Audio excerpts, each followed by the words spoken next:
قرآن مقدس میں وَلِمَنْ خَافَ مَقَامَ رَبِّهِ جَنَّتَانِ، جو اللہ تعالیٰ کے خوف سے ڈرا کرتے ہیں، اللہ تعالیٰ کا خوف اپنے اوپر سوار کر رکھتے ہیں، تو ان کے لیے 2 جنتیں۔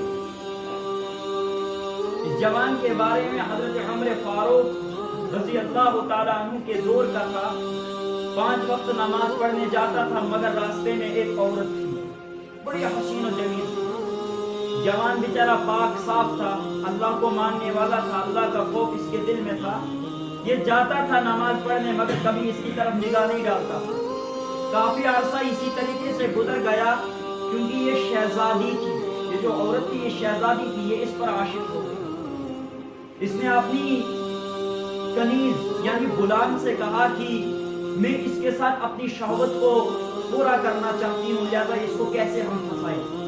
وہ جو اس کی غلام تھی وہ بہت تاڑ والی تھی، کہتی یہ تو کوئی بات ہی نہیں۔ تو دوسرے دن یہ جوان نماز پڑھنے کے لیے جا رہا ہے، یہ عورت اس کی جو کنیز تھی یہ راستے میں کھڑی ہے۔ اس نے کہا حضرت، اس نے 2-4 روایتیں ایسی سنائی جس میں کہا گیا کہ اللہ کے حضور صلی اللہ علیہ وسلم ہر عورت کی مدد کیا کرتے تھے، یہاں تک کہ آپ صلی اللہ علیہ وسلم کے بارے میں کہا جاتا ہے کہ ایک بڑھیا جو ہے اس نے محمد کا نام سنا تھا اور وہ بھاگ رہی تھی، اچانک آپ صلی اللہ علیہ وسلم سے ملاقات ہو گئی، اس کا بوجھ بھاری تھا، آپ صلی اللہ علیہ وسلم نے اس کی مدد کر دی، مگر یہ نہیں بولا میں کون ہوں، کیونکہ وہ اس کے ڈر سے بھاگ گئی۔ کہا اماں کیا ضرورت تھی اتنا بوجھ اٹھا کے، کہاں جا رہی؟ کہا ادھر کوئی محمد نامی شخص مکہ میں پیدا ہو گیا ہے جو لات اور عزا کی تکذیب کرتا ہے، ان کو جھوٹا کہتا ہے اور ان کو خدا نہیں مانتا ہے، لہذا میں اس کے ڈر سے بھاگ رہی ہوں۔ تو آپ صلی اللہ علیہ وسلم نے اس کی ہیلپ کی اور اس کو اپنی منزل تک پہنچایا۔ تو 2-4 روایتیں ایسی سنا کے اس عورت نے اس جوان کا دل مائل کر دیا۔ اس نے کہا آپ ہمارے گھر چلیے، ہمارے گھر میں کوئی مرد نہیں، باہری کوئی سامان اٹھانا، یہ کرنا ہے وہ کرنا ہے۔ اس نے کہا چلو میں آپ کی ہیلپ کرتا ہوں، میں مسلمان ہوں۔ یہ اندر گیا تو فوراً اس کی ملکہ جو غلام کی ملکہ تھی، اس نے پہلے سے ہی غلام کو سکھا کر رکھا تھا اس عورت کو، جب یہ دروازے کے اندر داخل ہو جائے تو فوراً باہر سے دروازہ بند کر کے اس کو کنڈی لگا دے، اور یہ پہلے سے ہی اس کمرے میں حاضر تھی۔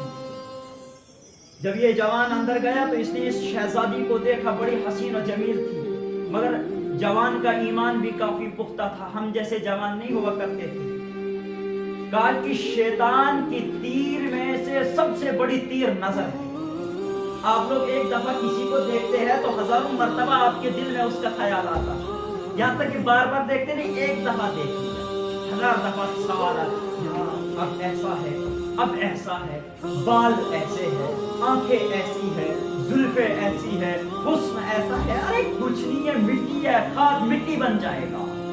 میں نے انسان کو پیدا کیا بہتی ہوئی مٹی سے، اور میں نے اس کے ساتھ وعدہ لے رکھا ہے کہ اس کو میں پھر سے تیرے اندر نصف نابود کر کے دکھاؤں گا۔ کیا آپ حسن پہ ناز کرتے تھے؟ کچھ نہیں ہے یہ حسن۔ یہ 2-4 دن کی زندگی اس کو پاک دامنی سے گزارو گے تو آپ کے لیے نجات کا سامان بنے گی، اس کو بے حیائی کے اندر گزارو گے تو آپ کے لیے باعث جہنم بنے گی، آپ کو جہنم میں لے جانے کا ایک ذریعہ بنے گی۔ اب کیا ہو گیا، اس نے یہ حسن ظاہر کر دیا، اس نے دوپٹہ اتارا، اس نے جوان کو مائل کرنا چاہا، مگر اس نے کہا اتنا سا کہ آپ میرے ساتھ خواہش جو میری خواہشات ہے اس کو پورا کریں۔ جوان کو گش آ گیا، وَلِمَنْ خَافَ مَقَامَ رَبِّهِ جَنَّتَانِ، جوان کو گش آ گیا، گش بھی مگر کیسا تھا، جوان گر گیا۔ جوان جب گر گیا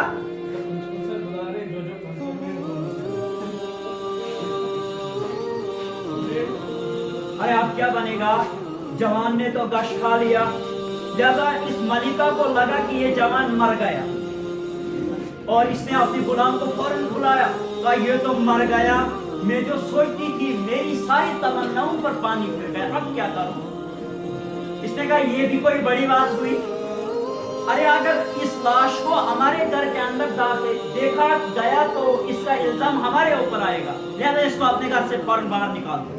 تو ملکہ نے اس کے سر کی سائیڈ پکڑی، ایک نے پکڑا اس کے پیروں کو اور اٹھایا، دونوں نے لے گئے جہاں پر لوگ کچلا پھینکتے تھے، وہاں پر ڈال دیا۔ اب جوان گشت کی وجہ سے اتنا بے ہوش ہو گیا تھا, کافی گھنٹے گزر گئے تھے. جب